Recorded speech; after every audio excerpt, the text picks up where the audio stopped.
அஸ்ஸலாமு அலைக்கும் வரஹ்மத்துல்லாஹி வபரகாத்துஹு. வாரந்தோறும் வாட்ஸ்அப் வழியாக கேட்கப்படுகிற கேள்விகளுக்குரிய பதில்களை தொடராக நாம் அறிந்து வருகிறோம். தற்பொழுது வந்திருக்கிற கேள்விகளுக்குரிய பதில்களை பார்க்கலாம். புதுவை மாநிலம் கோட்டக்குப்பத்திலிருந்து இம்ரான் அப்படிங்கிறவங்க கேட்குறாங்க, நபி ஸல்லல்லாஹு அலைஹி வஸல்லம் அவர்கள் கூறிய மல்ஹமா யுத்தம் எப்போது நடைபெறும்? இன்று நடைபெறும் இஸ்ரேல் பாலஸ்தீன யுத்தம் மல்ஹமா யுத்தமா அப்படின்னு சொல்லி கேட்குறாங்க. இது சம்பந்தமாக சில அறிவிப்புகள் இருக்கிறது. நபி ஸல்லல்லாஹு அலைஹி வஸல்லம் அவங்க மல்ஹமா என்ற அந்த சொல்லை பயன்படுத்தி, அந்த சொல்லுக்கு என்ன பொருள் அப்படின்னா கடுமையான யுத்தம், பெரிய யுத்தம், மிகப்பெரிய போர் அப்படின்னு அர்த்தம். ஆனால் அந்த மல்ஹமா என்கிற அந்த சொல்லை பயன்படுத்தி வரக்கூடிய அறிவிப்புகள் நாம் பார்த்த வரைக்கும் பெரும்பாலும் எல்லாமே பலவீனமான செய்திகளாக தான் இருக்கிறது. அறிவிப்பாளர் தொடரில் சிக்கல் உள்ள செய்திகளாக தான் இருக்கிறது. அபுதாபில் வரக்கூடிய ஒரு செய்தி, முஆத் பின் ஜபல் ரலியல்லாஹு அன்ஹு அவங்க அறிவிக்கிறதாக, அவங்க வழியாக அறிவிக்கப்படுகிற ஒரு செய்தி இந்த கருத்தை நமக்கு தருது. அதில் என்ன வருதுன்னு கேட்டால், நபி ஸல்லல்லாஹு அலைஹி வஸல்லம் சொல்கிறாங்க, ஜெருசலம் நகரம் செழித்து வளர்கிற பொழுது, சிறப்பாக நல்ல செழிப்பாக வர்ற நேரத்தில் மதினா நகரம், யஸ்ரிபு மதினா நகரம் இடிந்து சின்னாபின்னமாயிரும். இந்த மதினா இடிந்து சின்னாபின்னமாகுதல் எப்போ நடக்கும் அப்படின்னா மல்ஹமா யுத்தத்தின் போது தான் நடக்கும்.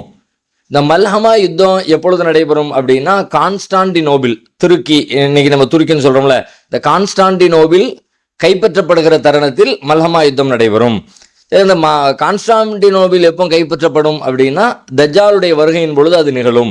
கியாமத் நாளுடைய நெருக்கத்தில் இப்படி நிகழுங்கிற கருத்துப்பட இதை சொல்லிட்டு முஆதை பார்த்து அவங்கள தட்டி, இதை இப்போ இது எப்படி இவ்வளோ நீங்கள் கேட்குறது, நான் பேசுகிறது எப்படி உண்மையோ அது மாதிரி இது நடக்க போகிறது உண்மைன்ற சொன்னதாக ஒரு செய்தி வருது. ஆனால் இது பலவீனமான அறிவிப்பாக இருக்கிறது. இதை வைத்துக்கொண்டு நாம் இதுதான் அதுதான் என்று ஒரு முடிவுக்கு வரவோ, அது ஆதாரபூர்வமான ஒரு விஷயமாக எடுத்துக்கொள்ளவோ நம்மால் இயலாது. அதே நேரத்தில் கியாமத் நாளுடைய நெருக்கத்தில் மல்ஹமா மாதிரியான, அதாவது பெரிய யுத்தங்கள் நடைபெறும் என்பதற்கு வேறு சில அறிவிப்புகள், ஆதாரபூர்வமான செய்திகள் நமக்கு கிடைக்கிறது. அது எப்படி அப்படின்னு சொல்லி பார்த்தா, நபி ஸல்லல்லாஹு அலைஹி வஸல்லம் சொல்கிறாங்க, லா தகூமு ஸாஅத்து ஹத்தா துகாத்திலுல் யஹூத், நீங்கள் யூதர்களோடு சண்டையிடுகிற வரை, போர் புரிகிற வரைக்கும் கியாமத் நாள் வரவே வராது. கியாமத் நாளுக்கு முன்னாடி யூதர்களோடு ஒரு பெரிய யுத்தம் நடைபெறும் அப்படின்னு ரசூலுல்லாஹ் சொல்கிறாங்க. அதுக்கு ஆதாரப்பூர்வம் அது எந்த அளவுக்கு இருக்கும்னு கேட்டால், ஒரு முஸ்லீமை பார்த்து கற்களும் பாறைகளும் பேசுமாம். இந்த பாறைக்கு பின்னாடி, இந்த கல்லுக்கு பின்னாடி ஒரு யூதம் ஒளிஞ்சிருக்கிறான் அப்படின்னு ஒரு முஸ்லீமை அழைச்சி சொல்லக்கூடிய அளவிற்கு அந்த யுத்தம் நடைபெறும் அப்படி ரசூல் ஸல்லல்லாஹு அலைஹி வஸல்லம் சொன்னதாக ஹதீஸில் ஆதாரபூர்வமான செய்திகளில் பார்க்குறோம். அதெல்லாமல் கியாமத் நாளைக்கு முன்னாடி கிறிஸ்தவர்களோடு, ரோம தேசத்தோடு, அங்கே இருக்கிற கிறிஸ்தவர்களோடு சண்டைகள் நடைபெறும், போர்கள் நடைபெறும் என்ற அறிவிப்புகளும் ஆதாரபூர்வமான செய்திகளில் நம்மால் பார்க்க முடிகிறது. அப்போ கியாமத் நாளுடைய நெருக்கத்தில் அது மாதிரி போர்கள் நடைபெறும் என்று தெரிகிறது. இப்போ நடக்கிறது தான் அது என்று நாம் அதை உத்தரவாதமாக சொல்ல முடியாது. என்று கேட்டால் அது தஜ்ஜாலுடைய வருகையோடு சம்பந்தப்பட்டதாகவும் கியாமத் நாளுடைய நெருக்கமான அடையாளங்களில் ஒன்றாகவும் அது சொல்லப்பட்டிருக்கிற காரணத்தினால அது மாதிரி இன்னும் காலத்துக்கு பிறகு அது மாதிரி நடைபெற வாய்ப்பு இருக்கிறது என்ற ஒரு முடிவுக்கு நாம் வரலாம். இப்போ நடக்கிற இந்த விஷயத்தை, பாலஸ்தீன் இஸ்ரேல் யுத்தத்தை, இது மல்ஹமா என்கிற பெயரில் நாம் குறிப்பிட்டு உத்தரவாதப்படுத்தி சொல்வதற்கான எந்த சான்றுகளும் ஆதாரங்களும் நம்ம இடத்துல இல்லை. சென்னை புதுப்பேட்டையிலிருந்து சிக்கந்தர் கேட்குறாங்க, அஸ்ஸலாமு அலைக்கும், தந்தைக்கு முன் மகன் இறந்து விட்டால் அவர்களுக்கு அந்த சொத்தில் உரிமை இல்லை என்று மார்க்கம் சொல்கிறது என்று சொல்கிறீர்கள். ஒரு உவமையாக கேட்கிறேன், தந்தையும் இரண்டாவது மகன் 2 பேரும் ஒன்றாக பயணிக்கிறார்கள். அப்போது ஒரு விபத்து ஏற்பட்டு விடுகிறது. முதலில் மகன் இறந்து விடுகிறான். ஒரு 2-3 நாட்கள் கழித்து தந்தை சுயநினைவு இல்லாமல் இறந்து விடுகிறார். பின்பு சொத்து பிரிக்கும் போது தந்தைக்கு முன் மகன் இறந்ததால் சொத்தில் உரிமை இல்லை என்று மறுப்பார்கள். தந்தை இழந்த ஒரே காரணத்திற்காக அந்த பிள்ளைகள், அதாவது இறந்துவிட்ட அந்த மகனுடைய பிள்ளைங்க, அந்த பிள்ளைகள் நடுரோட்டில் நிற்க வேண்டுமா? இதுதான் நீதமான சட்டமா? அல்லாஹ் குர்ஆனில் இவ்வாறு கூறுகிறானா என்று விளக்கம் தரவும் அப்படின்னு சொல்லி கேட்குறாங்க. இஸ்லாமிய ரூல் படி சொத்துரிமை சட்டத்தில் ஒருத்தருடைய சொத்துக்களை பங்கு வைக்கும் பொழுது அவர் இறக்கிற நேரத்தில் யார் உயிரோடு இருந்தாங்களோ அவங்களுக்கு தான் அந்த சொத்துக்கள். ஒரு தந்தை இருக்கிறார், அவருடைய சொத்துக்கள் பிள்ளைங்களுக்கு பங்கு வைக்கப்படும். அப்போ தந்தை மரணிக்கிற பொழுது யாரெல்லாம் உயிரோடு இருக்கிறாங்களோ அவங்களுக்கு அந்த சொத்துக்கள் வழங்கப்படும். தந்தை மரணிக்கிற நேரத்தில் உயிரோடு இல்லை, அதுக்கு முன்னாடி இறந்துட்டவங்களுக்கு அவங்க சொத்து பங்கீட்டுக்குள்ளே வரமாட்டாங்க என்பதுதான் இஸ்லாமிய சொத்துரிமை பாகப்பிரிவினைக்கான சட்டம். அதில் தான் அவங்க என்ன கேட்குறாங்கன்னு கேட்டால், இப்போ இந்த மாதிரி மகன் முன்னாடி இறந்துட்டாருன்றக்காண்டி நீங்கள் கொடுக்க மாட்டீங்கன்னு சொன்னீங்கன்னா, அப்போ அந்த மகனுடைய பிள்ளைங்க, அவனுடைய மனைவி, அவங்களாம் ஒன்றுமே இல்லாமல் பாதிக்கப்படுவாங்களே. இது அநியாயமாக தெரியலையா? இது நீதமான சட்டம் மாதிரி படலையேன்னு சொல்லி கேட்குறாங்க. மேலோட்டமாக பார்க்கும்போது நமக்கு அப்படி தோணலாம். ஆனால் எந்த ஒரு விஷயத்தையும் கொஞ்சம் ஆழ்ந்து அல்லாஹ்வுடைய சட்டத்தை நம்ம கவனமாக சிந்திச்சு பார்க்கும் பொழுது அதில் இந்த மனித குலத்திற்கான நன்மைகளும் அதுக்கு தேவையான நீதம் செலுத்துவதற்கு தேவையான வழிகாட்டுதல் அதில் சொல்லப்பட்டிருக்கும் என்பதில் எந்த மாற்று கருத்தும் இருக்க முடியாது. அந்த அடிப்படையில் சிந்திச்சா பொதுவாகவே எல்லா சட்டங்களும் எப்படி வழங்கப்படுகிறது, உலகம் முழுவதும் மனிதர்கள் இயற்றுகிற சட்டங்கள் கூட அப்படித்தான் பெரும்பாலும் மனிதர்களும் ஏற்றுவார்கள். உலகத்தில் சட்டம் இயற்றப்படுவது எப்படி இருக்கும்னு கேட்டால், பெரும்பான்மையை கவனத்தில் கொண்டு தான் சட்டங்கள் இயற்றப்படும். அதிகமான மக்கள் ஒரு 100 பேர் இருக்கிற இடத்துல ஒரு 95 பேர் 98 பேர் அவங்களுக்கு அவங்க என்ன செய்வாங்க, என்ன பிழைகள் நடக்கும், எப்படி செஞ்சால் எந்த ரூட்டில் போனால் கரெக்டாக இருக்கும்னு சொல்லிட்டு சொல்லலாம். அதில் சில விதிவிலக்குகள் வரும். போட்ட அந்த ரூலுக்குள்ளே நிற்காமல் சில பேருக்கு விதிவிலக்குகள் வரும். அப்போ விதிவிலக்குகளை தனியாக பார்க்கணுமே தவிர அதுக்கு ஒரு பொது சட்டம் நாம் சொல்ல முடியாது, சொல்லக்கூடாது. அதை மையமாக வச்சு ஒரு சட்டம் சொன்னோம்னா அப்போ 98 பேர் பாதிக்கப்படுவாங்க. 98 பேருடைய நலனையும் அவங்களுடைய தேவைகளையும் கருத்தில் கொண்டு ஒரு சட்டம் சொல்லும் பொழுது ஒரு 2 பேர் பாதிக்கப்படுற ஒரு சூழல் வரும். இல்லை அந்த 2 பேர் பாதிக்கப்படுறாங்களே அதனால அவங்கள கவனத்தில் கொண்டு ஒரு சட்டம் சொல்லுவோம்னு முடிவெடுத்தா 98 பேர் பாதிக்கிற ஒரு சூழல் வரும். அப்போ அறிவார்ந்த முடிவு எதுவாக இருக்கும்னு கேட்டால் பெரும்பான்மையை கவனத்தில் கொண்டு இப்படி தான் எல்லாரும் சட்டம் இயற்றுவாங்க. அப்படி இயற்றினால்தான் அது நாட்டில் உலகத்தில் மனிதர்களுக்கு பயன்படக்கூடிய சட்டமாக இருக்கும். இது பொது விதி. அந்த அடிப்படையில் அல்லாஹ் நமக்கு வழங்கி இருக்கிற ஒருத்தர் உயிரோடு இருக்கிற பொழுது, ஒருத்தர் மரணிக்கிற நேரத்தில் யாரெல்லாம் உயிரோடு இருந்தாங்களோ அவங்க தான் சொத்துக்கு வாரிசுரிமை பெற்றவங்க, சொத்து உரிமை பெற்றவங்க. அவர் இறக்குறதுக்கு முன்னாடி இறந்துட்டாங்க அப்படின்னா அவங்க அந்த சொத்துல பங்குதாரர்களாக ஆக முடியாது என்பது இதுதான் பொதுவான நியதி. உலகத்துல எல்லாம் எப்படி நடக்கும்? ஒரு தந்தை இருக்கிறாரு, அந்த தந்தைக்கு பிள்ளைங்க இருக்கிறாங்க, தந்தை முதல்ல இறந்துருவாரு, அதுக்கு பிறகு பிள்ளைங்க இறப்பாங்க. இதான யதார்த்தம். அதிகமாக உலகத்தில் எங்கே விதிவிலக்குகள், ஒரு விபத்தில் வேறு காரணங்கள்னால ஒரு நோய்வாய்ப்பட்டு இயல்புக்கு மாற்றமாக ஒரு 5% பேர், ஒரு 2% பேர், ஒரு 1% பேர் தந்தை மௌத்தாருக்கு முன்னாடி பிள்ளைங்க மௌத்தாயிடலாம். தந்தையை பிள்ளையை அடக்கம் செய்யக்கூடிய ஒரு சூழலும் ஏற்படத்தான் செய்யும். அது இல்லவே இல்லைன்னு சொல்லலை. ஆனால் அது பொதுவாக வெகுஜனமாக அதிகமான மக்களிடத்தில் அப்படி நடக்குமா, விதிவிலக்காக நடக்குமான்னு கேட்டால் அது விதிவிலக்கான சட்டம் தான். இயல்பாக எல்லா நேரங்களையும் நடக்கிறது இல்லை. அப்போ சட்டம் சொல்லும்போது எப்படி சொல்ல முடியும்? எல்லா இடங்கள்லையும், எல்லா வீடுகள்லையும், எல்லா குடும்பங்கள்லையும் எப்படி இருக்குதோ, எது நடைமுறையில் அதிகப்படியாக நடக்குமோ அதை மையமாக வைத்து தான் அல்லாஹ்வுடைய இந்த சட்டம் வழங்கப்பட்டிருக்கிறது. முதல்ல இதை புரிஞ்சுக்கணும். ஒரு ஒரு ஒரு நீங்கள் ஒரு ஊமையாக நீங்கள் சிந்திச்ச மாதிரி இப்படி ஒரு ஊமையை சிந்திச்சு பாருங்களேன். இப்போ நீங்கள் அவங்க பிள்ளைங்களுக்கு ஒன்றுமே கிடைக்கலையே, சொத்துல பாகம் இல்லைன்னு சொல்லிட்டாங்கன்னா அவங்க நடுத்தருவில் நிற்பாங்களே, இது நீதியா அப்படின்னு ஒரு கேள்வி கேட்டது. நீதி இல்லையே, இது எப்படி ஏற்றுக்க முடியும் அப்படின்னு உங்களுடைய கேள்வி கேட்குற மாதிரி அதிலே கொஞ்சம் உள்டாவா நீங்கள் இப்படி ஒரு ஒரு கற்பனை பண்ணி பாருங்க. அதாவது ஒருத்தர் தான் மகனுக்கு கல்யாணம் முடிச்சு வைக்கிறார். 2 பிள்ளைங்க இருக்காங்கன்னு வச்சுக்கோங்களேன், 2 ஆம்பளை பிள்ளைங்க. ஒரு பையனுக்கு கல்யாணம் முடிச்சு வச்சாரு. கல்யாணம் முடிச்ச பையனுக்கு கல்யாணம் முடிச்ச அன்னைக்கு அல்லது மறுநாள் ஒரே நாளில் அந்த பையன் இறந்துட்டார். கல்யாணம் முடிச்சு வீட்டுக்கு மருமகன் வந்துட்டாங்க. இப்போ மகன் என்ன ஆயிட்டாருன்னா ஒரு நாளில் மகன் இறந்துட்டார். இப்போ மகன் இறந்து ஒரு 2 வருஷத்துக்கு கழிச்சு அதுக்கப்புறம் ஒரு தந்தை இறக்குறாங்க, அல்லது தந்தையுடைய சொத்து பங்கு வைக்கப்படுகிறதுன்னு வச்சுக்கோங்க. 2 வருஷம் கழிச்சோ 5 வருஷம் கழிச்சோ இப்போ அந்த தந்தையுடைய சொத்து பங்கு வைக்கப்படுகிறது. தந்தை நிறைய சொத்து வச்சிருக்காரு. அவருக்கு ஒரு 5 கோடி ரூபா பெருமானமுள்ள, ஒரு 10 கோடி ரூபா பெருமானமுள்ள ஒரு சொத்து இருக்குது. இந்த சொத்து தந்தையுடைய சொத்து பிள்ளைங்களுக்கு பங்கு வைக்கப்படும். பிள்ளைங்க பங்கு வைக்கப்படுற நேரத்தில் பிள்ளைங்க 2 பேர், 2 பேருக்கு இந்த சொத்து போகுதுன்னு வைங்க. 10 கோடி ரூபா சொத்து 2 பிள்ளைங்களுக்கு பங்கு வைக்கணும். இப்போ ஒரு பிள்ளை ஆல்ரெடி இறந்துட்டாரு, ஒரு பிள்ளை தான் உசுரோடு இருக்கிறாரு. இப்போ ஒரு நாள் மனைவி ஒருத்தங்க இருந்தாங்க பார்த்தீங்களா, ஒரே ஒரு நாள் தான். ஏன்னா இறந்துட்டான பையன் தான், ஒரே ஒரு நாள் தான் அவர் அந்த பெண் அந்த இவருடைய மகனுக்கு மனைவியாக இருந்திருக்கிறாங்க. மறுநாள் இல்லை. அதுக்கப்புறம் அவங்க மற்றபடி வேற ஒரு வாழ்க்கை, மற்ற திருமணம், அது மாதிரி அவங்களுடைய வாழ்க்கை மாறி போயிடுச்சு. இப்போ இந்த பையனுடைய சொத்துல, பையனுக்கு கொடுக்கப்படுற 10 கோடி ரூபா சொத்துல 5 கோடி ரூபா ஒரு பையனுக்குன்னா இன்னொரு 5 கோடி ரூபா இன்னொரு பையனுக்கு தானே. இப்போ இன்னொரு 5 கோடி ரூபாயை இப்போ யார் கையில் கொடுக்கறது? இந்த மனைவி அந்த ரூட்ல தானே வரும். இப்போ இந்த மகனுக்கு கொடுக்க வேண்டிய சொத்துன்னு சொல்லிட்டு மகன் இறந்துட்டான், அதனால மகனுடைய மனைவி மக்களுக்கு பங்கு வைக்கணும்னு கொடுக்கும் பொழுது இப்போ ஒரு நாள் வாழ்ந்த ஒரு பெண்ணுக்கும் அதே அளவுக்கு 5 கோடி ரூபா பெருமானம் உள்ள சொத்து, சிறு வயசுல இருந்து பெத்து வளர்த்து ஆளாக்கி இத்தனை வயசு வரைக்கும் அவருக்கு துணையா நின்று வாழ்ந்த அந்த மகனுக்கும் அதே அளவுக்கு சொத்து அப்படின்னா இதே ஒரு கேள்வி வரதானே. இதனப்ப இது அநியாயமா இருக்குது. வந்தா அவ ஒரு நாள் தான் மனைவியா இருந்தா அவ போயிட்டா, அதுக்காக வேண்டி ஒரு நாள் இருந்ததுக்கு அதுக்கு என்ன உண்டு அதை பார்த்து செய்யுங்க, அதை விட்டுவிட்டு மொத்த சொத்துல பாதியை தூக்கி கொடுத்தே இது நியாயமா இல்லையே, இப்படி ஒரு கேள்வி வரத்தானே செய்யும். பையன் இறந்துட்டான், அதனால அவனுடைய பிள்ளைங்க நடுத்தருவில் நிற்பாங்க, அவங்களுக்கு ஒண்ணுமே இல்லாம போகுது என்பது உங்களுக்கு கவலை தந்தால், அள்ளி கொடுத்தா அப்பவும் தான் கவலை வரும்.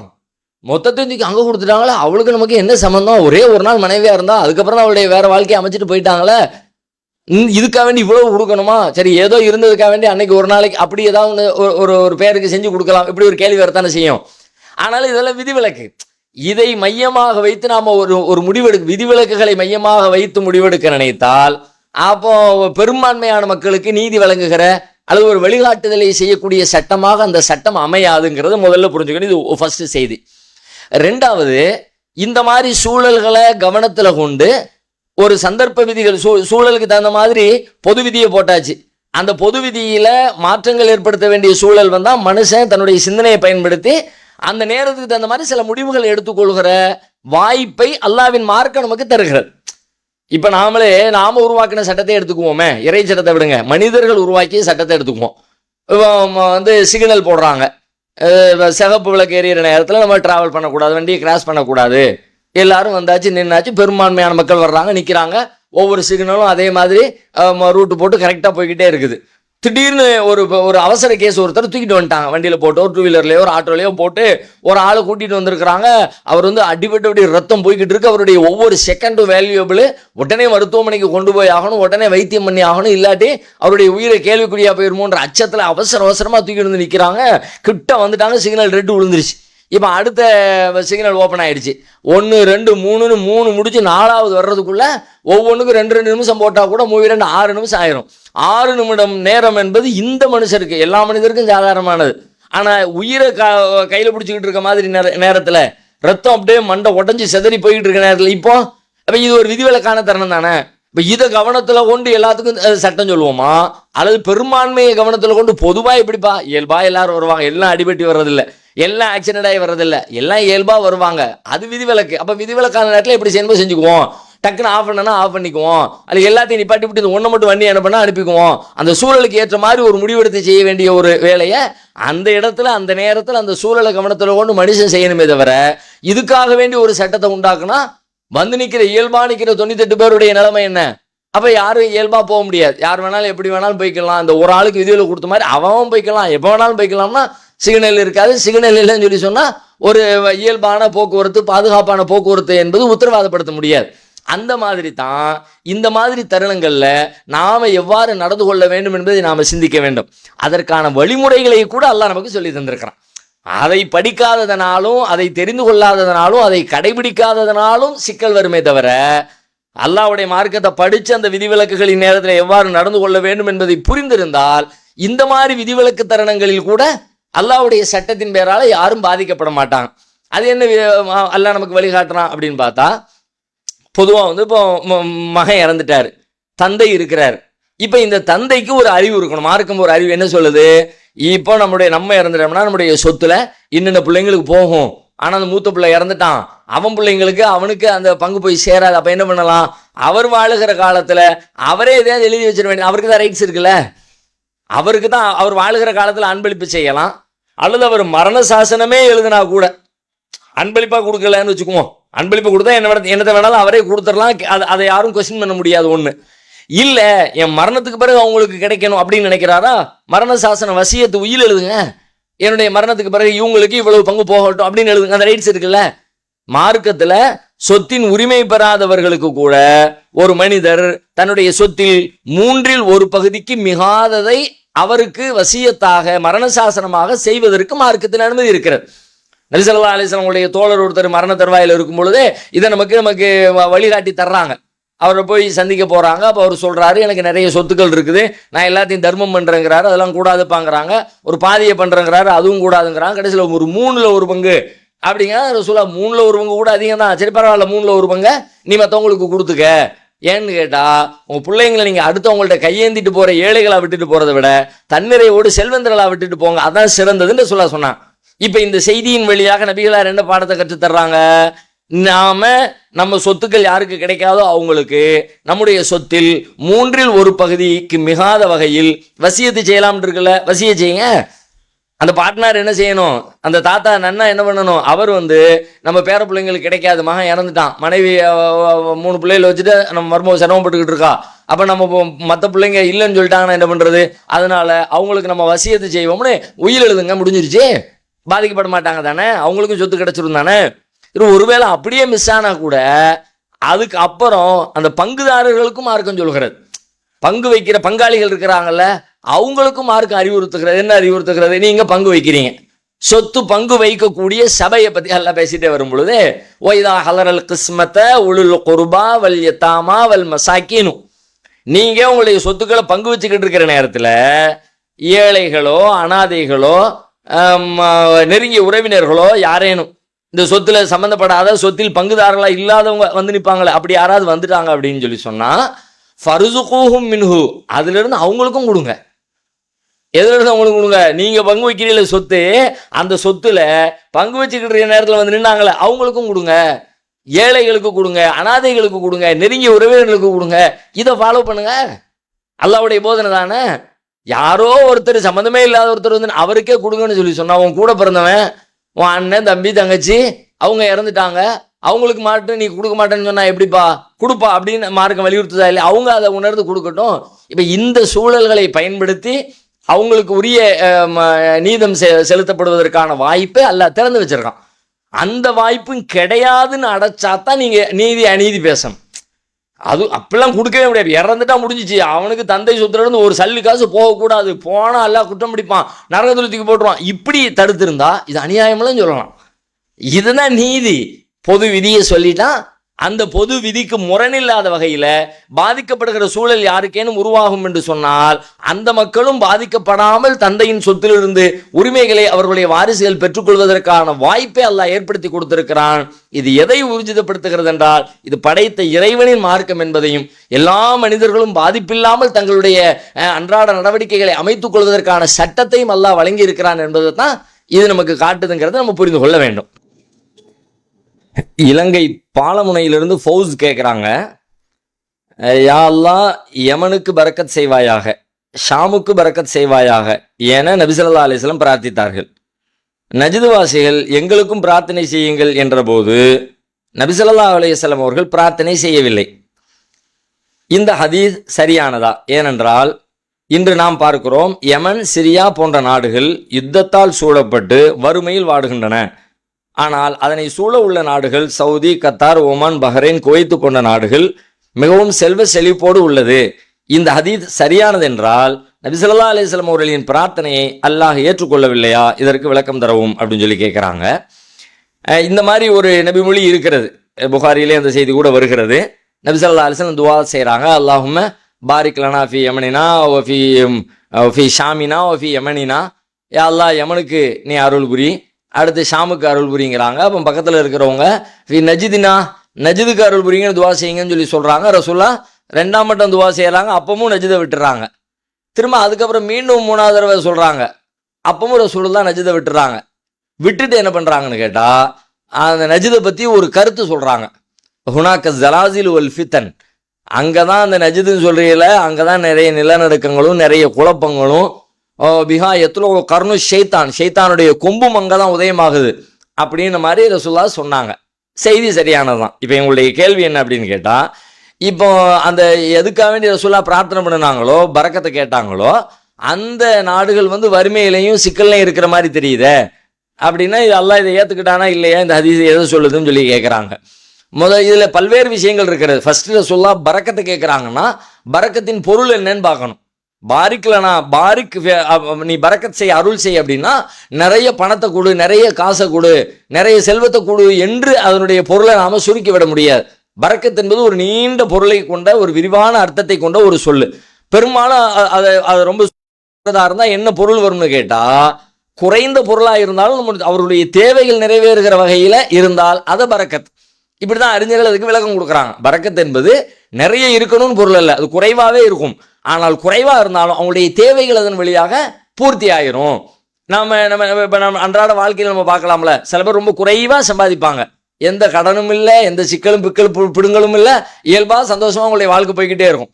ஒரு 15,000 ரூபா சம்பளத்தில், ஒரு 20,000 ரூபா சம்பளத்தில் தங்களுடைய குடும்ப தேவைகளை எல்லாம் பூர்த்தி பண்ணி பிள்ளைங்களை எல்லாம் படிக்க வச்சு ஏதோ மாதம் 1000 2000 மிச்சப்படுத்துகிற அளவுக்கு உங்களுடைய வருமானம் இருக்கும். சில பேர் 2 லட்சம் 3 லட்சம் சம்பாதிப்பாங்க. பார்த்தா கடன் லிஸ்ட் 10 லட்ச ரூபா கடன், 20 லட்ச ரூபா கடன் உட்காந்துக்கிட்டே இருப்பாங்க. அப்படின்னா அவங்க சம்பாதிக்கிற அந்த 2 லட்சம் 3 லட்சம் அவங்களுடைய தேவையை பூர்த்தி பண்ணலை, தேவைகள் பெருகிக்கிட்டே இருக்குதுன்னு அர்த்தம். அப்போ குறைந்த பொருளாக இருந்தாலும் பிரச்சனை இல்லை, அது 500 ரூபாயா இருக்கட்டும், 50 ரூபாயா இருக்கட்டும், 5 ரூபாயா இருக்கட்டும், இந்த 5 ரூபாக்குள்ள உன்னுடைய எல்லா தேவைகளும் பூர்த்தி ஆயிடுச்சுன்னா அப்போ அல்லாஹ்வுடைய மறைமுகமான பரக்கத்து அதுக்குள்ள இருக்குது. அதனால தான் ரசூலுல்லாஹ் எப்போதுமே பரக்கத்தை கேட்டு பிரார்த்தனை பண்ணுறாங்க. வெறுமனே செல்வத்தை கொடு, பணத்தை கொடு, காசை கொடு அப்படின்னு ரசூலுல்லாஹ் பிரார்த்திக்கிறத விட பரக்கத்தை கொடு, அல்லாஹும்ம பாரிக் லஹும் ஃபீ ரிஸ்கிஹிம். ஒரு வீட்டுக்கு போய் சாப்பிட்டு வந்தாங்கன்னா அவங்களுடைய ரிஸ்கில் பரக்கத் செய்யினாங்க, பரக்கத்து செய்ய. அது கொஞ்சமா இருந்தாலும் சரி, அவங்க எல்லாருடைய பசியும் அதுல போகணும். அது மாதிரி நீ அங்க உன்னுடைய அருளை நீ கொடு, நிறைய கொடுன்னு அல்லாஹ்வுடைய தூதர் கேட்கல. அப்ப இது இப்படி பொருள் கொண்டீங்கன்னா நீங்க வறுமைன்னு சொல்லக்கூடிய இது எந்த அடிப்படையில் உள்ளது? பெரிய மற்ற நாடுகளோட கம்பேர் பண்ற அளவுக்கு ஒரு பெரிய செல்வ செழிப்பு இல்லை. ஆனாலும் அந்த குறைந்த வருமானத்துக்கும் உங்களுடைய வாழ்க்கை தேவை பூர்த்தியாகிற அளவுக்கு அல்லாஹ் சூழலை ஏற்படுத்தி இருக்கிறான் என்று சொன்னால் அல்லாஹ்வுடைய தூதருடைய கோரிக்கை ஏற்றுக்கொள்ளப்பட்டதாகத்தானே அர்த்தம். அப்படியும் இதை பார்க்கலாம். ஒன்று. ரெண்டாவது என்னன்னு கேட்டா, நபி ஸல்லல்லாஹு அலைஹி வஸல்லம் துஆவை ஏற்றுக்கொண்டானா ஏற்றுக்கொள்ளலையா? ஏற்றுக்கொண்டுதான் ஆகணும்ன்ற கட்டாயமும் இல்லை. அல்லாஹ்வுடைய தூதருடைய பிரார்த்தனைகள் கூட எல்லா பிரார்த்தனைகளும் அங்கீகரிக்கப்பட்டதாக சொல்ல முடியாது. ஏன்னா அல்லாஹ்வுடைய கையில் இருக்குது. ரசூலுல்லாஹ் துஆ செஞ்சுட்டாங்க அதனால ஏற்றுக்கொண்டுதான் தீர்மை என்று அல்லாஹ் வைக்கலை. அப்படி ஒரு விதியை அல்லாஹ் உண்டாக்கலையே. அல்லாஹ் தான் நாடியோருக்கு தான் கொடுப்பான். அல்லாஹு யப்சுத்து ரிஸ்க லிமன் யஷாஉ வயக்திர். அவன் நாடியவர்களுக்கு செல்வத்தை விசாலமாக வழங்குறான், நாடியவர்களுக்கு செல்வத்தை குறைச்சி கொடுக்குறான். அப்போ அல்லாஹ்வுடைய தூதர் அவங்களுடைய கோரிக்கைகள் முன் வச்சிருந்தாலும் ஏற்பதும் மறுப்பதும் அல்லாஹ்வுடைய கையில் இருக்கிறது. ஏற்றும் இருக்கலாம், ஏற்காமலும் இருந்திருக்கலாம். அப்படியும் இதை நாம புரிந்து கொள்வதற்கான வாய்ப்பு இருக்கிறது. 2. மூணாவது, இன்னைக்கு இருக்கிற இந்த நஜிதுங்கிற பகுதி எது அப்படிங்கிறதுல கூட சில கருத்து வேறுபாடுகள்லாம் முன்வைக்கப்படுகிறது. ஆனால் அந்த நஜிது என்பது எது அப்படின்னு கேட்டா அது ஈராக்கத்தான் குறிக்கும் என்பதற்கு நமக்கு வேறு சில சான்றுகள், துணை சான்றுகள் கிடைக்கிறது. எப்படி அப்படின்னு கேட்டா, நஜித் என்ற சொல்லுக்கு மேடான மேற்கு பகுதின்னு அர்த்தம். மேற்கு பகுதியாக இருக்கணும், அது மேட்டு பகுதியாகவும் இருக்கணும். அதைத்தான் நஜிதுங்கிற வார்த்தையில அரபியில குறிக்கப்படுகிறது. இப்போ மதீனாவிலிருந்து பார்த்தோம் அப்படின்னு சொன்னா மதீனாவில் நம்ம சொல்லக்கூடிய இந்த பகுதியெல்லாம் விட ஈராக்கு தான் அந்த மேடான மேட்டு பகுதி என்பதற்கு பொருத்தமானதாக ரசூலுல்லாஹ் சொல்லும்போது மதீனாவிலிருந்து சொல்றாங்க. சொல்லுகிற நேரத்தில் மேற்கு பகுதி மேடான பகுதி அப்படின்ற இடம் எதுன்னு பார்த்தோம்னா அது அந்த ஈராக்கை தான் குறிக்கிற மாதிரி இருக்கிறது. ரசூலுல்லாஹ் சொன்னது நெருக்கமாக அந்த ஈராக்குக்கு ரொம்ப பொருத்தமாகவே தெரிகிறது. எப்படி பொருத்தமாக தெரியுது அப்படின்னு கேட்டால் அங்கதான் நிறைய நிலநடுக்கங்கள். நாங்கள் அரபு தீபகற்பத்திலேயே அதிக நிலநடுக்கம் உள்ள பூமியாக ஈராக் தான் இருக்கிறது. ஒன்று.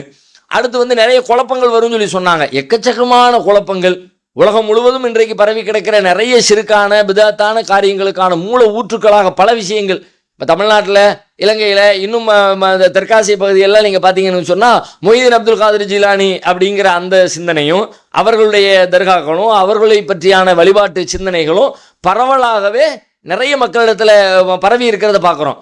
அப்போ அதுக்கான மூல ஊற்றுக்கள்லாம் அங்கே தான் இருக்கிறது. அவருடைய அடக்க ஸ்தலம் கூட அங்கத்தான் இருக்கிறது. ஷியாக்கள் புனிதமாக மதித்து தங்களுடைய சிறுக்கான காரியங்களை அரங்கேற்றுகிற தலைமை பீடம் கூட அங்கதான், பகதாதில் தான், அவங்களும் ஈராக்கில் தான் வச்சிருக்கிறாங்க. அப்போ இந்த மாதிரி நிறைய குழப்பங்களுக்கான வாசலும் அங்கே திறக்கும் ரசூலுல்லாஹ் சொன்னது அதைத்தான் குறிக்குது என்கிற வகையில் அப்போ அந்த பகுதியை தான் குறித்து ரசூலுல்லாஹ் சொல்லியிருக்கிறாங்க. அது ஓகே தான் என்ற கருத்தை நமக்கு தருகிறது. இப்படி நாம இந்த ஹதீஸில் எப்படி முரண்லாம் எதுவும் இல்லை. நம்ம இன்னும் சொல்ல போனா ஒருவேளை அது பரக்கத்தை செல்வம்னு நீங்க புரிந்து கொண்டால் கூட கியாமத் நாள் வரைக்கும் அது செல்வ செழிப்போடு இருக்கணுங்கிற அர்த்தமும் இல்லை. உலகம் முடிகிற வரைக்கும் அவர்களை நீ பரக்கத்தாகவை அப்படின்னு சொல்ல அவனுக்கு அப்படி கேட்டா தானே அந்த கேள்வி பொருந்துதா பொருத்தம் இல்லையான்றது வரும். ரசூலுல்லாஹ் வாழுகிற காலத்துல கேட்டாங்க, அடுத்த காலம் வரும் பொழுது அந்த காலத்துல அல்லாஹ் கொடுத்துருக்கலாம், அடுத்த காலத்துல எல்லாம் மாற்றிருக்கலாம். அல்லாஹ்வுடைய கோரிக்கை அங்கீகரிக்கப்படுகிறது அப்படின்னு சொல்லி சொன்னா அந்த சூழலுக்கு தகுந்த மாதிரி அப்படி புரிந்து கொண்டோம்னு சொன்னா இதுல முரண்பாடுகள் ஏதும் இல்லை அப்படின்னு நாம விளங்கி கொள்ளலாம். தென்காசி மாவட்டம் புளியங்குடியிலிருந்து அசாருதீன், முகமது அசாருதீன் கேட்குறாங்க, முகமது நபி ஸல்லல்லாஹு அலைஹி வஸல்லம் அவர்கள் அதற்கு முன் வந்த நபிமார்கள் விலங்கு தாவரங்களிடம் பேசுவார்கள் என்று எனது அம்மாவின் தாய் கூறியதாக சொல்கிறார்கள். இதற்கு ஆதாரபூர்வமான விளக்கம் தரவும் அப்படின்னு சொல்லி கேட்குறாங்க. ரசூலுல்லாஹ்வுக்கு முந்தி வந்த நபிமார்கள் விலங்குகளோட தாவரங்களோட பேசுனாங்களா அப்படின்னு பார்த்தா தாவரங்களோட யாரும் பேசினதாக எந்த செய்தியும் சான்றுகளும் நமக்கு சொல்லப்படலை. ஆனால் சுலைமான் அலைஹிஸ்ஸலாம் சம்பந்தமாக குர்ஆன் சொல்லுகிறது. ஆதாரபூர்வமான திருக்குர்ஆன்லேயே வரக்கூடிய விஷயம்தான் அது. அது என்ன வருதுன்னு கேட்டால் சுலைமான் நபி விலங்குகளோடு பேசினாங்க, பறவைகளோடு பேசினாங்க, எறும்பு மாதிரியான அந்த பூச்சினங்களோட கூட சுலைமான் நபி அவர்கள் உரையாடி இருக்கிறார்கள் என்பதற்கான சான்று குரானிலே கிடைக்கிறது. சுலைமான் நபியே சொன்னதாக குரான் பேசுகிறது. யா யுஹன்னாஸ் ஒல்லிம்னா மன்திக தைர் வஊத்தினா மின் குல்லி ஷை. பறவைகளின் மொழி எங்களுக்கு கற்றுத்தரப்பட்டிருக்கிறது. சுலைமான் நபி சொன்னாங்க, பறவைகளின் மொழி அல்லாஹ் எங்களுக்கு சொல்லி தந்திருக்கிறான் அப்படின்னு சொல்லி சொன்னதாக குரான் சொல்லுகிறது. அதே மாதிரி ஹுதுஹுதுன்னு ஒரு பறவை, அந்த பறவை ஒரு நாள் அவங்க பறவைகள் ஆய்வு செய்கிற நேரத்தில் அந்த பறவையை காணோம், எங்கே போச்சுன்னு தெரியலையே, அது கரெக்டான காரணத்தோடு வரலன்னு சொல்லி சொன்னால் லவ் அதிபன்னஹு அதாபன் ஷதீதன் அவளை அதுபஹன்னஹு, அவளை ஏற்றி எண்ணிபி சுல்தானி முபீன், சரியான காரணத்தை சொல்லலைன்னு சொல்லி சொன்னால் அதை அறுத்துருவேன், அதை கடுமையாக தண்டிப்பேன் அப்படின்னு சொல்லி சொன்னாங்க. உடனே கொஞ்ச நேரம் கழிச்சு அது வந்துச்சு. ஃபமகஸ கைர பஈதின் ஃபகால இன்னி அஹத்து பிமாலம் துஹித்து பிஹி, உங்களுக்கு தெரியாத ஒரு விஷயத்தை நான் கொண்டு வந்திருக்கேன்னு சொல்லிட்டு பக்கத்து நாட்டு அரசியை பற்றி, அங்கே மக்கள் வணங்குகிற வணக்கத்தை பற்றி, சிலை வணக்கத்தை பற்றி, சூரியனை வணங்கிக்கிட்டு இருக்கிறத பற்றி, அல்லாஹ்வை வணங்கணுமேங்கிற அந்த கவலையை எல்லாவற்றையும் சுலைமான் நபியோடு பகிர்ந்து கொண்டது. உடனே சுலைமான் அலைஹிஸ்ஸலாம் அதுக்கு ஒரு அந்த அரசிக்கு ஒரு கடிதம் எழுதினாங்க. அந்த கடிதத்தை கொண்டு போச்சு. இதெல்லாம் ஒரு நீண்ட வரலாறு குரான் பேசுகிறது. அது சுலைமான் நபி பறவைகளோடு உரையாடி இருக்கிறார்கள் என்பதை அது ஊர்ஜிதப்படுத்துகிறது. அது மாதிரி ஒரு தடவை சுலைமான் நபி அவங்களுடைய படைப்பட்டாளங்களும் வர்ற நேரத்தில் எறும்பு புத்தில் இருக்கிற ஒரு எறும்பு தன்னுடைய எறும்புகளை பார்த்து சொன்னதாக குரான் சொல்லுகிறது. யா அய்யுஹன் நம்லு உதுகுலு மசாக்கினக்கும் லா யஹத்திமன்னக்கும் சுலைமானு வ ஜுனூதுஹு வஹும் லா யஷ்ஊரூன். எறும்புகளே உங்களுடைய புத்துகளுக்குள்ளே போய் நுழைஞ்சிக்குங்க, சுலைமானும் அவருடைய படையினரும் அவங்க தெரியாமல் உங்களை மிதிச்சிட போகிறாங்க அப்படின்னு சுலைமான் அந்த எறும்புகளில் ஒரு எறும்பு சொல்லிச்சு. ஃபதபஸ்ஸம லாஹிகம் மின் கௌலிஹா, அது சொல்கிறத பார்த்து கேட்டுட்டு சுலைமான் நபி சிரிச்சாங்க. ரப்பி ஔஸிஅனி அன் அஷ்குர நிஅமதக அல்லதி அன்அம்த அலைய வ அலா வாலிதைய. உடனே இந்த மாதிரி மொழியெல்லாம் அல்லாஹ் நமக்கு சொல்லி தந்திருக்கானுங்கிற அந்த அல்லாஹ்வுடைய அருளுக்காக வேண்டி அல்லாஹ்வுக்கு நன்றி செலுத்தினாங்க, துவா செஞ்சாங்க, பிரார்த்தித்தாங்க என்று இந்த வரலாறையும் குரான் நமக்கு சொல்லி காட்டுகிறது. அப்போ இது எதை காட்டுகிறதுன்னு கேட்டால் சுலைமான் அலைஹிஸ்ஸலாத்திற்கு இப்படிப்பட்ட விலங்குகளோடு பறவைகளோடு இந்த மாதிரியான வேறு பல உயிரினங்களோடு உரையாடுகிற அவற்றின் மொழி சுலைமான் அலைஹிஸ்ஸலாத்திற்கு கற்றுத்தரப்பட்டிருக்கிறது என்பது விளங்குகிறது. சுலைமான் நபி சம்பந்தமாக மட்டும்தான் நமக்கு ஆதாரபூர்வமான செய்தி கிடைக்குது. வேற நபிமார்கள் பேசியதாக எந்த சான்றும் நமக்கு குரான் ஹதீஸிலிருந்து கிடைக்க பெறலை. அதெல்லாமல் நபி ஸல்லல்லாஹு அலைஹி வஸல்லம் அவங்க சம்பந்தமாக சில கதைகள், ஒட்டகம் பேசியது, கல் பேசியது, அப்படியெல்லாம் சில கதைகள் சொல்லப்பட்டிருக்கிறது. அதுவும் கூட ஆதாரபூர்வமான செய்திகளாக நமக்கு கிடைக்கல. இந்த கிடைச்ச தகவலின் அடிப்படையில் சுலைமான் நபியினுடைய வரலாற்றிலிருந்து ஆமாம் விலங்குகளோடு உயிரினங்களோடு அல்லாஹ் சுலைமான் நபி பேச வச்சான் என்கிற விஷயம் மட்டும் நமக்கு உறுதியாக தெரிகிறது. தென்காசியிலிருந்து முகமது இஸ்மாயில் கேட்குறாங்க, என்னுடைய கேள்வி வட்டி சம்பந்தமானது. எனக்கு தெரிந்த ஒரு நபர் வீட்டுக்கு மாதம் வீட்டு லோன் கட்டி வருகிறார். ஓரிரு மாதமாக அவரால் கட்ட முடியவில்லை. என்னை அந்த லோன் கட்ட சொன்னார். நானும் கட்டிவிட்டேன்.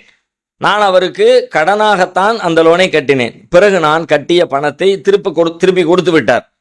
அவர் சிரமத்தில் இருக்கிறார் என்று நான் கட்டினேன். மேலும் சில சமயம் அவருடைய ஜிபே வேலை செய்யாத காரணத்தால் என்னுடைய பேங்க் அக்கௌண்ட்டில் பணம் டெபாசிட் செய்து, நீங்கள் இந்த நம்பருக்கு ஜிபே மூலமாக லோன் பே பண்ணுங்க, என்னுடைய ஃபோனில் ஜிபே வேலை செய்யலை, அதனால் இதை அனுப்பிவிடுங்க, அனுப்பி விட்டுட்டு அந்த ஸ்க்ரீன்ஷாட்டை சேவ் பண்ணி வச்சுக்கோங்க, தேவைப்படும் என்று சொன்னார். இது சரியா அப்படின்னு சொல்லி கேட்குறாங்க. பொதுவாகவே நமக்கு மார்க்கத்தில் சொல்லப்பட்டிருக்கிற ஒரு பொது அறிவுரை என்னன்னு கேட்டால், ஒரு பாவமான காரியத்தை நாம் செய்யக்கூடாது, அதற்கு உதவியும் செய்யக்கூடாது. பாவத்தை செய்யாதீங்கன்னு மட்டும் சொல்லலை, பாவத்திற்கு துணையும் உதவியும் செய்யாதீங்க. தாவணும் அலல் பிர்ரி வத்தக்குவா வலா தாவணும் அலல் இஸ்மி வல் உதுவான். பாவத்திற்கோ இறைவனின் வரம்புகளை மீறுகிற காரியங்களுக்கோ நீங்கள் ஒருவருக்கொருவர் உதவி கொள்ளாதீர்கள் என்றும் குர்ஆன் சொல்கிறது. இப்போ அவருக்கு பதிலாக நீங்கள் கெட்டுனீங்கன்னா நீங்கள் உதவி செஞ்சதாக ஆயிரும்.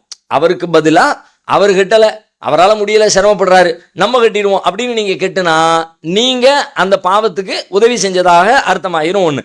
ஆனால் இந்த சிச்சுவேஷனில் நீங்கள் சொல்லுகிற இந்த விஷயத்தில் அந்த மாதிரி ஒரு சூழல் இல்லை. என்ன சூழல் இருக்குது அப்படின்னு கேட்டால், நீங்கள் உங்கள்கிட்ட ஒருத்தர் கடன் கேட்குறார். அவர் யாருக்கு கொடுக்கணுமோ அவர் நான் இன்னாருக்கு கடன் கொடுக்கணுங்க, நான் கொடுக்க வேண்டிய கடனுக்கு காசு இல்லை, இப்போ நீங்கள் எனக்கு காசு கொடுங்க. எப்படி கொடுங்க? என் கையில் தராமல் அவர் கையிலே கொடுத்துருங்க. நான் அவருக்கு ஒரு 1000 ரூபா கொடுக்கணும், அந்த 1000 நீங்கள் கொடுத்துருங்க, உங்களுக்கு நான் பிறகு தர்றேன் அப்படின்னு அவர் சொல்கிறார். நீங்கள் அவருக்கு கொடுத்துட்டீங்க. அதுக்கு பிறகு உங்களுக்கு அவர் கொடுத்துட்டார். இப்போ உங்களுக்கும் அதற்கும் இடையில என்ன தொடர்பு? ஒருத்தர் உங்கள்கிட்ட ஒரு பணத்தை கேட்டார், இன்னாருக்கு கொடு என்று பணம் கேட்டார், கடன் கேட்டார். அந்த கடனை நீங்கள் கொடுத்துருக்கிறீர்கள். அது கேஷாக கொடுத்தாலும் சரி, ஜிபே பண்ணாலும் சரி, எப்படி பண்ணாலும் சரி, அவர் கேட்ட தொகையை நீங்கள் அவருக்கு கொடுத்துருக்கிறீங்க. அவருக்கு கொடுத்த பிறகு கொஞ்ச நாள் கழிச்சு அந்த கடனை அவர் உங்களுக்கு திரும்ப அடைச்சிட்டாரு. இந்த சிச்சுவேஷன்ல உங்களுக்கும் அவருக்குமான இந்த உரையாடல்ல, இந்த தொடர்புல வட்டி இல்லை. அவர் தான் அங்க வட்டிக்காரரா இருக்கிறார். அவர் கட்டிய தொகை, அவருக்கான தொகை வட்டி என்ற ரீதியில கணக்கு வைக்கப்படுகிறது. ஆனால் நீங்கள் அவருக்கு கொடுத்தது வட்டி என்கிற கோணத்துல எந்த கொடுக்கலையும் செய்யல, எந்த வாங்கலையும் செய்யல. அடுத்த ஸ்டேஜ்ல அது வட்டியாக மாறுகிறது. பொதுவாக நமக்கும் நம்ம பெறுகிற அல்லது கொடுக்கிற மனிதர்களுக்கும் இடையில உண்டான தொடர்பை மட்டும்தான் நம்ம கவனிக்கணுமே தவிர, அதை தாண்டி மூணாவது மனிதருக்குரிய தொடர்பை நாம கவனிச்சோம்னா பெரும்பாலும் எல்லா இடங்களிலும் இது சிக்கலா வந்து முடிவதற்கான வாய்ப்பு அதிகம் இருக்கிறது. இப்ப நான் ஒருத்தருக்கு ஒரு அன்பளிப்பை கொடுத்தா அவர் கொண்டு போய் அவர் வாங்கின கடனை வட்டிக்கு பணம் கட்டினார். நான் ஒருத்தருக்கு ஒரு பணத்தை ஒரு அன்பளிப்பை கொடுத்தேன், அவர் அதை கொண்டு போய் மதுபான கடையில் கொடுத்து சாராயம் வாங்கி குடிச்சார். நான் ஒருத்தருக்கு ஒரு பணத்தை கொடுத்தேன், ஏதோ ஒரு தேவைக்கோ அல்லது ஒரு கூலியோ அல்லது ஒரு அன்பளிப்போ ஏதோ ஒன்று கொடுத்தேன், அவர் அதை வாங்கிட்டு போய் ஒரு கத்தியை வாங்கி ஒருத்தரை கொலை பண்ணிட்டார். அடுத்த ஸ்டேஜ் அது. அப்ப அடுத்த ஸ்டேஜில் இருக்கிற அவர் போய் அதை வைத்து அதை வேறொன்றாக பார்க்குற நேரத்தில் அவர் செஞ்ச அந்த பிழைக்கு நாம பொறுப்பாளியாக மாட்டோம். நமக்கும் அவருக்கும் இடையில என்ன தொடர்பு? இப்போ நாம போய் யூதருடைய வீட்டில் போய் நம்ம சாப்பிட்டோம். இப்போ யூதர்கள் வட்டியை பிரதானமாக கொண்டிருக்கிறாங்க. அப்போ வட்டி அவன் வாங்கினான், அவன்கிட்ட இருந்து நான் வாங்கினேன், நான் வட்டியை வாங்கிட்டேன்னு சொல்லலாமா? மார்க்கத்தில் இப்படி சொல்ல முடியாது. ஏன்னா ரசூலுல்லாவே போய் யூதர்களுடைய விருந்த பங்கெடுத்தாங்க, யூதர்களுடைய வீட்டில் சாப்பிட்டுருக்குறாங்கன்னு நம்ம பார்க்கும் பொழுது, அப்போ அவங்க அடுத்த ஸ்டேஜை பார்க்காது. உங்களுக்கும் அவங்களுக்கும் உண்டான தொடர்பு என்ன, அதை மட்டும் நீங்கள் பாருங்க. அப்படி பார்த்தா நாம இந்த நீங்க சொல்லுகிற இந்த சிச்சுவேஷன்ல நீங்க குற்றவாளியாக ஆகல. அதே நேரத்தில் இந்த மாதிரி சிக்கலான அதுக்கு அடுத்த ஸ்டேஜ் உங்களுக்கு தெரியுது. நண்பர் எங்க இருக்காரு, எதிர மாட்டிருக்காரு, எதுக்கு அந்த பணத்தை செலவழிக்க சொல்றாரு என்பதெல்லாம் தெரிகிற காரணத்தினால அந்த நண்பருக்கு விரைவாக அறிவுரை சொல்லி, நட்புல இருக்கிறவங்கள வெறுமனே அவங்க செய்யறதையெல்லாம் சரி கண்டு கொண்டு இருக்கிறது ஒரு நல்ல நட்பு இல்லை. அவங்க தவறுல இருக்கிறாங்க, பாவத்தில் இருக்கிறாங்கன்னு தெரியுதுன்னா அந்த பாவத்திலிருந்து மீட்டெடுப்பதற்கான வேலைகளையும் நாம செய்யணும். அந்த வகையில் நீங்க அவருக்கு அறிவுரை சொல்லி அதிலிருந்து மீட்டெடுப்பதற்கான வழிமுறைகளை காட்டி கொடுத்து விரைவாக அந்த வட்டியிலிருந்து அவர் வெளியே வருவதற்கான உதவிகளை நீங்க செஞ்சு கொடுக்க வேண்டும்.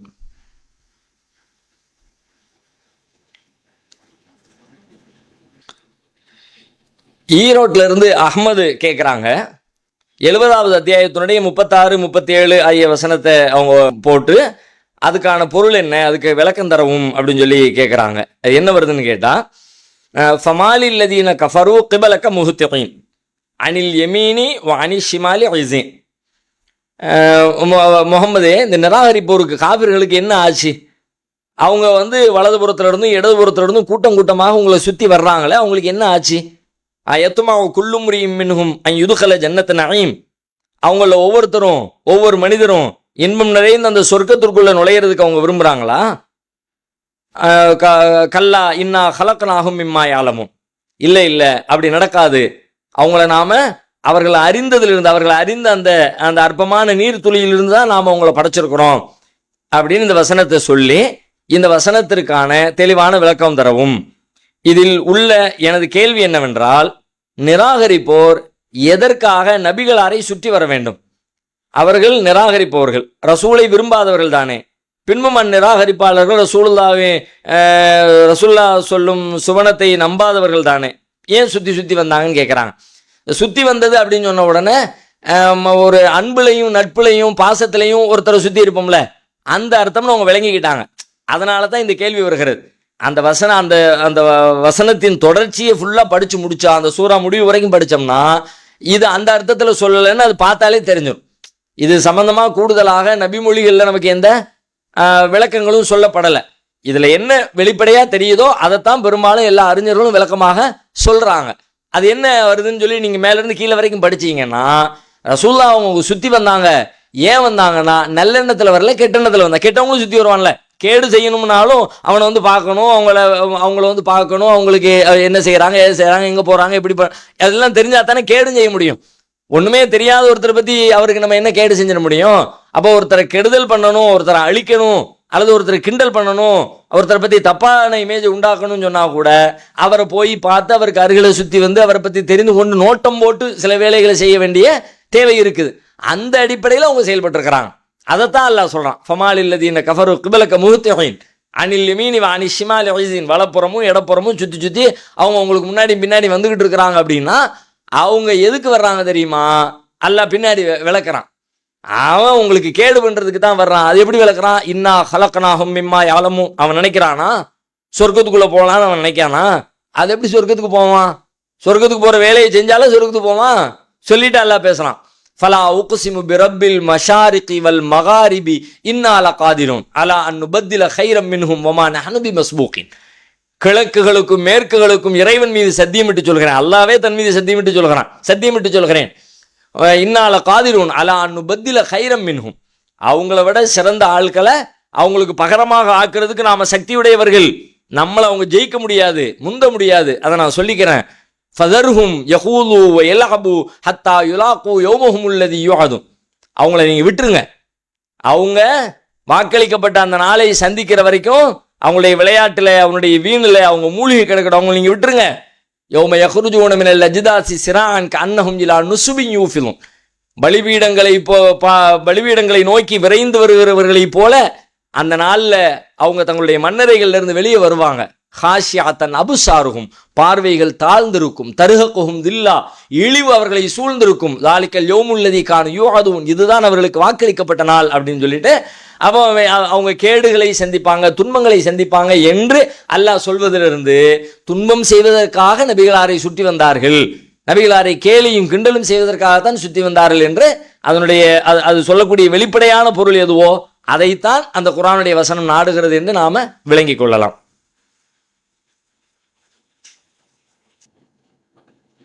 பேர்ணாம்பட்டில் இருந்து ஒருத்தர் கேட்டிருக்கிறாரு, ஆனால் ஒரு பேர் என்னன்னு தெரியல, ஊர் மட்டும் போட்டிருக்கிறாங்க. என்னுடைய கேள்வி சொத்து பங்கு சம்பந்தமாக. ஒருவருக்கு 5 பெண் பிள்ளைகள் இருக்கின்றன, அவருக்கு ஆண் பிள்ளைகள் இல்லை. இதனால் பலர் சொல்கிறார்கள் ஆண் வாரிசு இல்லை என்றால் அண்ணன் பையனுக்கும் பங்குண்டு என்று சொல்கிறார்கள். இதற்கு விளக்கம் தரவும் அப்படின்னு சொல்லி கேட்குறாங்க.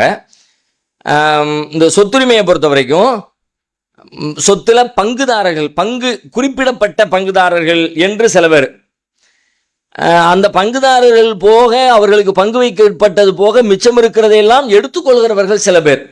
இப்படி 2 வகையா இருக்கிறாங்க. பங்குதாரர்கள் யாரு?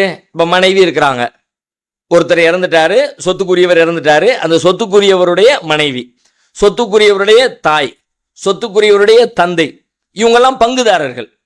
அது அல்லாம சொத்துக்குரியவருடைய ஆம்பளை பிள்ளைங்க பொம்பளை பிள்ளைங்க இருப்பாங்கல்ல, அவங்க மிச்சத்தை எடுத்துட்டு போறவங்க. இவங்களுக்கு 6ல் 1, இவங்களுக்கு 8ல் 1 அப்படின்னு மொத்த சொத்துல 8ல் 1 கொடுத்துருவோம், 6ல் 1 கொடுத்துருவோம். அம்மாவை கொடுத்தாச்சு, அத்தாவை கொடுத்தாச்சு, மனைவி கொடுத்தாச்சு. மிச்சம் இருக்குதா?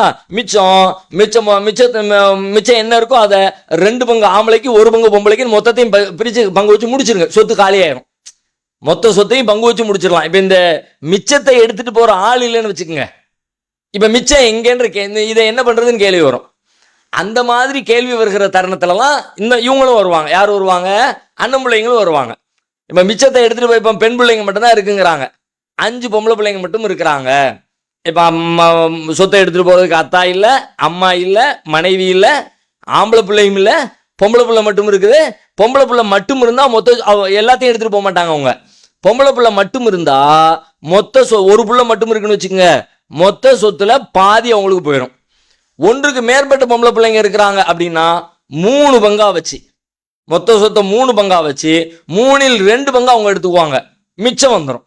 இப்ப இந்த மிச்சம் வந்ததை என்ன பண்றதுன்ற கேள்வி.